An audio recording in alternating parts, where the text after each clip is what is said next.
If you are worried about tropes being too corny and cliche, I can't help you. It's Tuesday, it's tea time. Let's talk tropes. So what even is a trope? Tropes are common motifs in a piece of media. TV, theater, books, anything that has a story in it. They're themes or gimmicks that often pop up. If they are overused, they can become cliche. And it's very important to make sure that you're not including cliches in your writing or story crafting, unless you want to, and you go into it with eyes wide open. There's a site called tvtropes.org that has tropes not just from TV, but from movies and anime and manga and all kinds of stuff. If you are interested in finding some tropes, you can go and fall into the Wikipedia-like hole, or I don't know, you could just hit random trope until you find something you like. I hear you. No, Hannah, why? Hannah, tropes are bad. That's why we don't use them. Tropes, Mary Sue, Gary Sue, trope, but, I beg you, lend me your ears. Just sit for a moment and contemplate. If tropes didn't work, if there was no way for tropes to work, why would there be so many of them? Enemies to lovers, there was only one bed, they were trapped together, grumpy one and sunshine one? Come on, you can't tell me that you hate all tropes. How many anime do we have currently airing right now as I speak that it's a magical or super-powered world where almost everybody has powers except our main character doesn't? The only thing that he's got is like perseverance and strength. Why does that work? It's a trope. There is a way to use tropes. The secret to using tropes in an effective manner is to treat it like you're cooking. Treat it like you're making a magnificent dish, and treat the tropes like they're spices. If you put, you can't put too much garlic in a dish, but if you put, too much chili powder in your dish, it's not going to appeal to everybody. It's going to be too spicy for some people, like me. You just have to be mindful about which tropes you're using, why you're using them, and how forcefully are you shoving it down people's throats. You have got to be careful about how much of something you're putting in. And you also need to be genre aware. If your main genre is going to be romance, you're going to stick to the mostly romance tropes. And there can be tropes that you subvert, but you don't want to go dumping a ton of shonen anime tropes into your romance fan fiction for an American television show. The vibes are not going to mesh unless you're really clever about it, in which case, don't let me tell you not to do something. If you're going to do it anyway. Do it because you love it. Do it because you want to do it. I'm just going to tell you, be mindful, because the flavor that you're introducing, sometimes these fusion dishes don't work. And just like I say, be careful about how much chili powder you're putting into whatever you're doing with these tropes. You have to make sure that the market is not flooded, right? We have a lot of certain kinds of tropes right now. There's like a trend cycle, right? Like I said, we have a lot of anime that have a dude who has no special powers as the main character. Eventually we're gonna get sick of it. It's like eating the same thing every day. At first it's safe. It's a fallback. It's comforting. But if you eat it every day, eventually you're gonna get sick of it. You're gonna be like, I cannot even look at a Jimmy John's number 12 Unwich again for years. I'm topped out. I make my own taco seasoning. I put a specific amount of chili powder to a specific amount of garlic powder and onion powder and cumin in it. And that is the taco seasoning that my family loves. I make it in a big batch once a year. And then we have taco seasoning all year. And everybody's happy until I get sick of the taco seasoning and I don't want anything to do with the taco seasoning. Everybody else in my family, they will have tacos every night of the week, and I'm done. There are no more tacos for me for the foreseeable future. The same thing happens in media, in games, in themes, all of this stuff. Like fashion has trend cycles, everything has trend cycles. Right now, we are very clearly in the main character has no powers but lives in a powered world trend cycle, and eventually we're gonna get so sick of it that we're gonna move on to something else, right? It boils down, again, to personal preference. You have to decide what it is that you like, and then you have to seek it out or do it.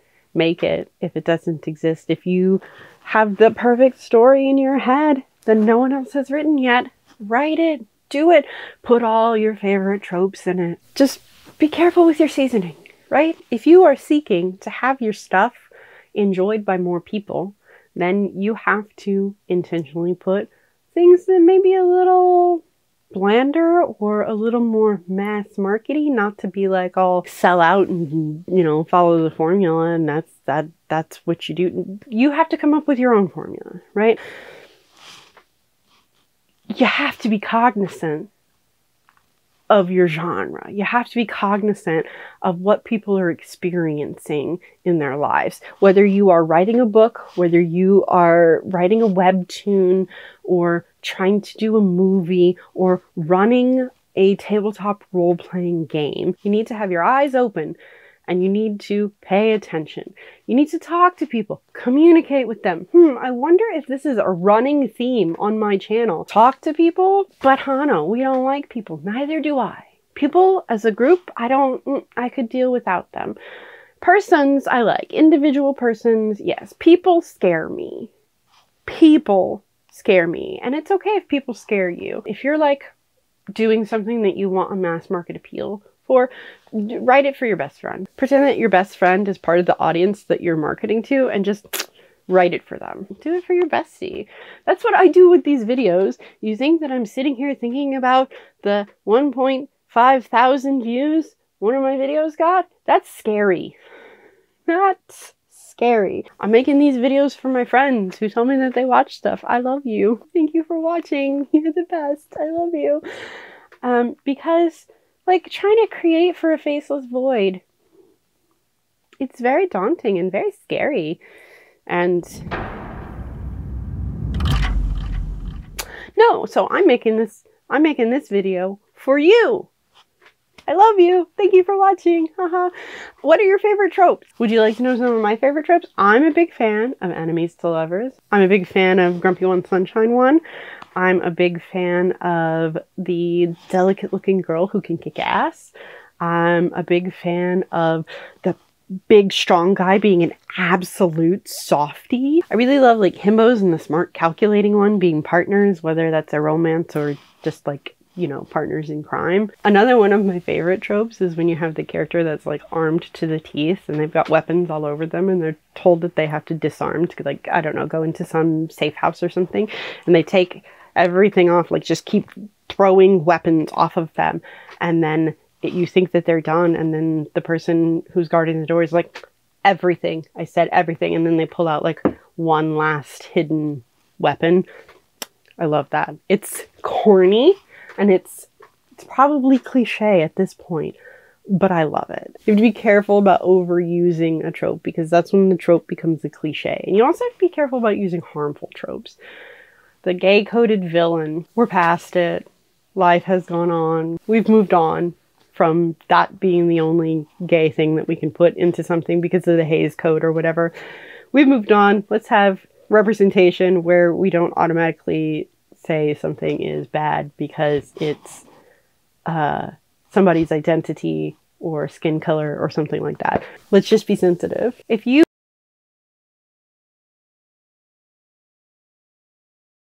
tell you the secret sauce of what to use, because it's always changing and it's always personal. If you don't know what tropes you like, you should start paying attention, because when you know the tropes that you like, it is so much easier to seek out things that you will also like.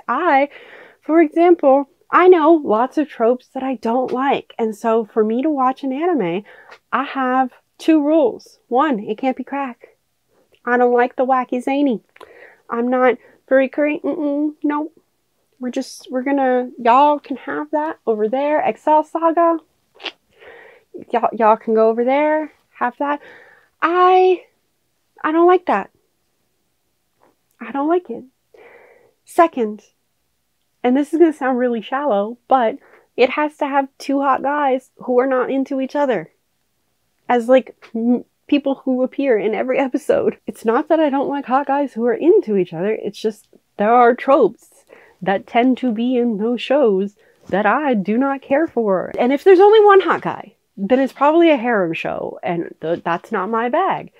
So I have found that by saying the criteria of two hot guys who are not into each other, that rules out most of the tropes that I tend to not enjoy. I've got other things to watch and not a lot of time to do it in, so I will choose the tropes that I like. You are free to choose the tropes that you like, and we can coexist in a world with as many or as few tropes as we desire. Thank you for being here. I apologize for the shortness and disjointedness of like the next 3 weeks of content because I am going to be traveling up to the Minnesota Renaissance Festival, which is like the third biggest Ren Fest in the country. And I have got a lot of things to do before we leave, and I can't edit while I'm gone. So stick with me, please. I appreciate you for doing so. Thank you. I love you. Please take care of my friends. Drink some water. Eat some food. Do something fun for yourself. Indulge in your favorite tropes, perhaps. Let me know what they are. I'm really interested to know what tropes other people like because I have such strong opinions about the ones that I like. Take care of my friend, and I promise that I shall do my very level best to take care of yours.